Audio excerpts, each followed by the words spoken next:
কেন মুমিন মুসলমানেরা জেহাদ করবে? জেহাদ অর্থ কি? কার বিরুদ্ধে জেহাদ করবে? কিভাবে জেহাদ করবে? এই অনেক কথা, অনেক কথা। খুব শর্টকাটে আমি আপনাদেরকে বোঝাবার চেষ্টা করি। জেহাদ শব্দের একটা হলো আবিধানিক অর্থ আর একটা হলো পারিভাষিক।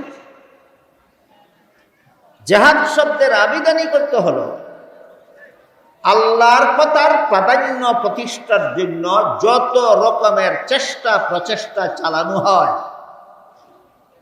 এটাকেই ব্যাপক অর্থে জেহাদ বলা হয়। আল্লাহ বলছেন নামাজ পড়ো, আমি নামাজ পড়বো, অন্য কাজ ছেড়ে দেবো, এটাই আমার জেহাদ। আল্লাহ বলছেন রোজা রাখো, আমি রোজা রাখবো, অন্য রোজা বিরোধী সব কাজ বর্জন করবো, এটাই আমার জেহাদ। আল্লাহ বলেছেন হালাল পথে জীবনযাপন করো, আমি হারাম কার্যকলাপ ছেড়ে দেবো, এটাই আমার জেহাদ। এটা হইল ব্যাপক অর্থে জেহাদ। আর একটা আছে বিশেষ অর্থে জেহাদ। বিশেষ অর্থে জেহাদ বলা হয় কোন সমাজের মুসলমান যদি অমুসলমানদের দ্বারা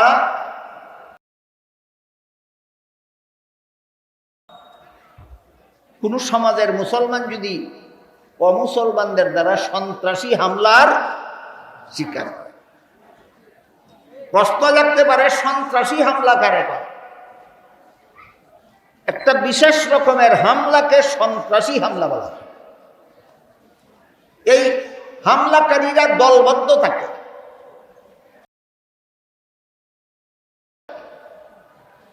নির্দোষের উপর হামলা, দল বেঁধে নির্দোষের উপর হামলা করার নাম সন্ত্রাস। যারা করে এদের নাম সন্ত্রাসী। এটা মনে রাখতে হবে আপনার।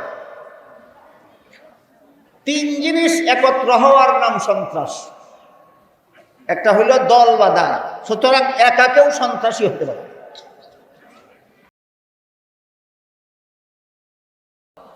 কাজেই দল বেঁধেও খালি হাতে দল বাঁধলেও সন্ত্রাসী হয় না। আপনারা এখানে একা বসেছেন না দল বেঁধে, আপনারা সন্ত্রাসী কেননা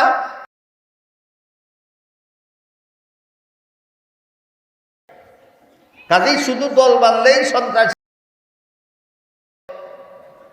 পুলিশ যদি দল বেঁধে বন্দুক নিয়ে গিয়া সুর ধরে, পুলিশকেও সন্ত্রাসী বলা যাবে না। কেন? সুর ধরে কোনো অন্যায়ের উপর, কোনো নির্দোষের উপর হামলা নয়, সুরদোষের দোষীকে গ্রেফতার করে। কোন পুলিশ যদি সুরের কাছ থেকে ঘুষ খাইয়া চুরের দুইটা থানা না নিয়ে আসে, এটা দেয়, তার কথা আলাদা। এটা পুলিশের ধর্ম নয়, এটা ধর্মহীন পুলিশ। পুলিশের আসল ধর্ম হলো সরকারের নির্দেশ। পুলিশ চুরকে ধরে গ্রেফতার করে থানায় হাজির করো অথবা কোর্টে হাজির করো। আপনারা হয়তো অনেকে জানেন, পাকিস্তানের আল্লামা তকি উসমানী দামাত বারাকাতুহু এক সময় পাকিস্তানের শরিয়া আদালতের প্রধান বিচারপতি ছিলেন দীর্ঘদিন। তখন তিনি এক বক্তৃতায় বলেছিলেন, ইসলামের বিধান হইল চোরের হাত কাটা, আদালত থেকে হাত কাটার বিধান দেওয়া হবে, সেই বিধানের দায়িত্বটা ছিল আমার হাতে। কিন্তু দুঃখের বিষয়, আমি প্রধান বিচারপতি, আল্লাহর বিধান হইল চোরের হাত কাটার হুকুম দেও, আমি এই সুযোগ পাইছি না। কারণ পুলিশে চোরের কাছ থেকে ঘুষ খাইয়া থানার থেকেই পুলিশ ছেড়ে দেয়, আদালতে হাজিরই করে না, আমি রায় দেব কিভাবে? তকি উসমানী সাহেবের এই কথার পরিষ্কার সারমর্ম দাঁড়ায় যে পাকিস্তানি পুলিশরা চোরের কাছ থেকে ঘুষ খাইয়া ছেড়ে দেয়, আদালতে হাজির করে না। এইরকম ঘুষখোর পুলিশ শুধু পাকিস্তানে আছে, দুনিয়ার আর কোনো দেশে নাই। আপনারা আছে কইয়া দায়িত্ব আপনাদের, কেন আছে বললেন, জবাব আপনারা দেবেন। এই জন্য বলছি এদের কথা আলাদা। চোর যদি দল বেঁধে অস্ত্র নিয়ে চোর ধরিয়ে আনে, এটা সন্ত্রাস হবে না, কারণ অন্যায়ের বিরুদ্ধে হামলা করছে, নির্দোষের উপর হামলা নয়। কাজেই দল বেঁধে অস্ত্র নিয়ে নির্দোষের উপর হামলা করার নাম সন্ত্রাস।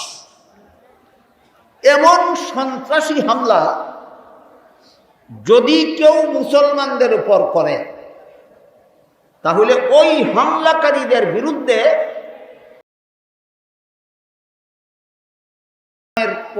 বিশেষ পরিভাষায় জাহাদ, এটা জেহাদের বিশেষ অর্থে জাহাদ। একটা হলো জেহাদের ব্যাপক অর্থ, আর একটা হলো জেহাদের বিশেষ অর্থ। আল্লাহর কথার প্রাধান্য প্রতিষ্ঠার জন্য মুসলমানের জীবনে যত রকমের চেষ্টা প্রচেষ্টা চালায়, ব্যাপক অর্থে সবগুলি জেহাদ। ব্যাপক অর্থে সবগুলি জেহাদ। মসজিদে নামাজের জন্য জামাতের জন্য আযান হয়, এটা একটা জেহাদ। মসজিদে জামাতের সাথে নামাজ হয়, এটা একটা জেহাদ। মাদ্রাসায় কোরআন হাদিস শিক্ষা দেওয়া হয়, এটা একটা জেহাদ। ছাত্রদের কোরআন হাদিস শিখার জন্য কিতাবাদি লেখা হয়, এটা একটা জেহাদ। আর যত লোকে ইসলামের বিধানের বিরুদ্ধে যত কথা বলে, সবগুলির দাঁতভাঙ্গা জবাব মুখের দ্বারা অথবা কলমের দ্বারা দেওয়া, এটাও জেহাদ। ব্যাপক অর্থে জেহাদ। বিশেষ অর্থে জেহাদ, কোনো মুসলমানের উপর যদি সন্ত্রাসীরা হামলা চালায়, ওই সন্ত্রাসীদের বিরুদ্ধে যুদ্ধ করাকে বিশেষ অর্থে ইসলামে জেহাদ বলা হয়। তাহলে বিশেষ জেহাদ কি যে কোনো কাজের নাম, না সন্ত্রাসীদের বিরুদ্ধে যুদ্ধ করার নাম? কি বুঝলেন?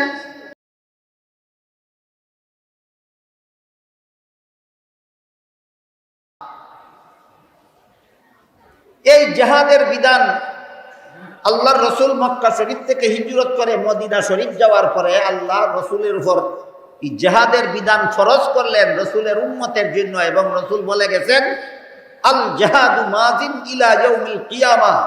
ইসলামের এই জেহাদ বিধান কিয়ামত পর্যন্ত বলবৎ থাকবে। ইসলামের বিধান আল্লাহ রসুল কি বলে গেছেন? রহিত হয়ে যাবে না বলবৎ থাকবে?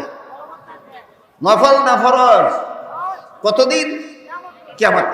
ইসলামের বিধান কিয়ামত পর্যন্ত আমার মুসলমান উম্মতের জন্য ফরজ। এই ফরজটা কিভাবে পালন করতে হবে, এটার শিক্ষা পাওয়া যায় সিরাতুন নবীর আদর্শে। 13 বৎসরের মক্কি জিন্দেগিতে আল্লাহর রাসূল সন্ত্রাসীদের হামলা নীরবে সহ্য করেছেন। এদের বিরুদ্ধে কোনো জেহাদ করেননি। কেন? মক্কি জিন্দেগিতে রাসূলের কোনো সরকার ছিল না, জেহাদের ক্ষমতাও ছিল না, জেহাদের দায়িত্বও ছিল। মক্কা শরীফ থেকে হিজরত করে মদিনা শরীফ গিয়ে রাসূল একটা রাষ্ট্র প্রতিষ্ঠা করেছেন।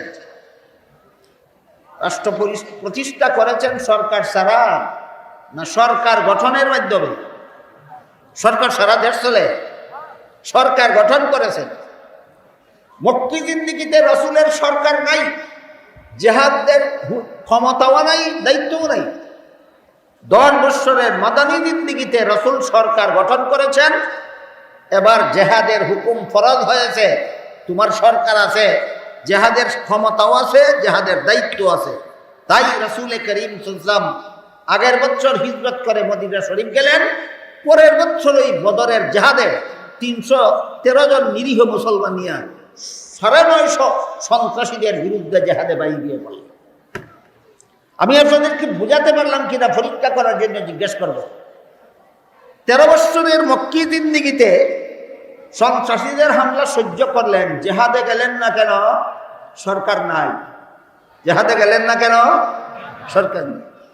হিজরত করে মদিনা শরীফ আগের বছর গেলেন, পরের বছরই জেহাদে বাইলেন কেন? সরকার আছে। কি শিক্ষা পাইলাম সিরাতুন নবীর থেকে? সরকারের উপর জেহাদ ফরজ হয়। কি শিক্ষা পাইলাম? জেহাদ ফরজ হয় সরকারের। কোন দেশের সরকারের উপর? মুসলমানের দেশের সরকারের উপর। বলেন কোন দেশের সরকারের উপর? মুসলমান দেশের সরকারের উপর জেহাদ ফরজ হয়।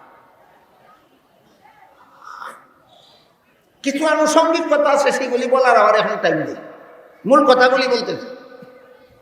এবার বলুন তো, বর্তমান দুনিয়ার কোন দেশের মুসলমানেরা সন্ত্রাসীদের হামলায় আক্রান্ত কিনা?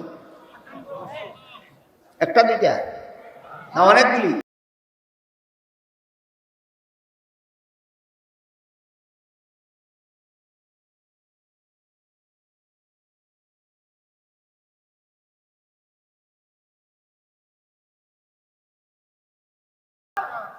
তাহলে জেহাদ ফরজ হয়েছে কিনা? কারণে বান্যাসঙ্গের সাধারণ মুসলমানদের ভোট। হ্যাঁ, এই একবার জব দিছে। জব দিলে বোঝা গেল আমি কথা বুঝাইতে পারছি। যেহেতু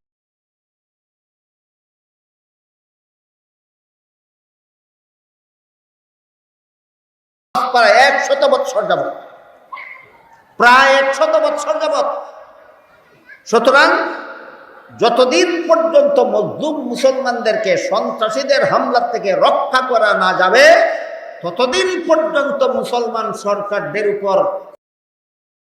তাকে বিশেষ অর্থে জিহাদ বলা হয়, ফরজ। আপনাদের জানা মতো বর্তমান দুনিয়ার কোন কোন মুসলমান দেশের সরকারে ফরজটা আদায় করছে? এরা ফরজ আদায় করাত না, এরা গদি কামড় দিয়া দইরা রাখার জেহাদও আছে। ছোটবেলা আমি বানিয়াচং কিছুদিন লেখাপড়া করছি। আমরা স্বাস্থ্যগঞ্জে এই বন্যার পানি উঠে না, স্বাস্থ্যগঞ্জের অনেক মহিলারা বুঝেই না বন্যা কারে কয়, পানি কেন এমন এলাকা হইল স্বাস্থ্য। ছোটবেলায় যেহেতু বানিয়াচঙ্গে আমি বেশ কিছুদিন ছিলাম, লেখাপড়া করছি, নৌকা বাবা ওইখানেই শিখছি। তখন দেখতাম বর্ষার সময় একদল ছেলে দল বান্ধা ভানিতলাম, একটা ছেলে দল থেকে একটু দূরে যায়, যে হাতের মধ্যে একটু পানি উঠে দেখায়, দেখাই পালের ছেলেদেরকে জিজ্ঞেস করে আমার হাতে কি? পালের ছেলেরা বলে তোর হাতে মলাই। এমনি সে ডুব মারে আর কয় আমি ফলাই। এরপরে দৌড়ানি তুললো তারা কজনে, এই দলের সব ছেলে একটারে দৌড়ায়। আমি একদিন জিজ্ঞেস করলাম, এই তোরাও বলে মিললে একটারে দৌড়াস কেন? কয় এরা তো মলাই। আসই মলাই না গুড়ার ডিম মার্কা মলাই? আসা মলাই না, এটা মুখের মলাই, গুড়ার ডিমের মতো। হয়তো দৌড়াইলে কি দিব? কয় যে সইব মলাই এ ভাইব।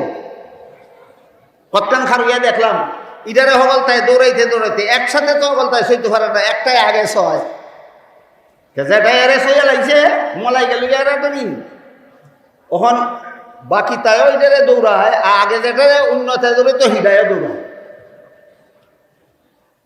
বাকি তাই দৌড়ায় খেলে এই গুড়ার ডিমটাই একবার নি ফাই, আর যেটাই একবার ফাইছিল এটাই দৌড়ায় খেলে আবার নি ফাই। এটারে কেউ কেউ কয় মলাই খেলা, কেউ কয় লাই খেলা। বর্তমান সমাজের অধিকাংশ রাজনীতি এই সমস্ত মস্তান ছেলে ফেলেদের মলাই খেলার মতো, লাই খেলার মতো। যেটারা তো যায় এটারে হবালে মিল্লা দৌড়ায়, কি তার লাগি? জেহাদের ফরজ আদায় করবার লাগি না, লাড্ডুটা উদ্ধার করার লাগি।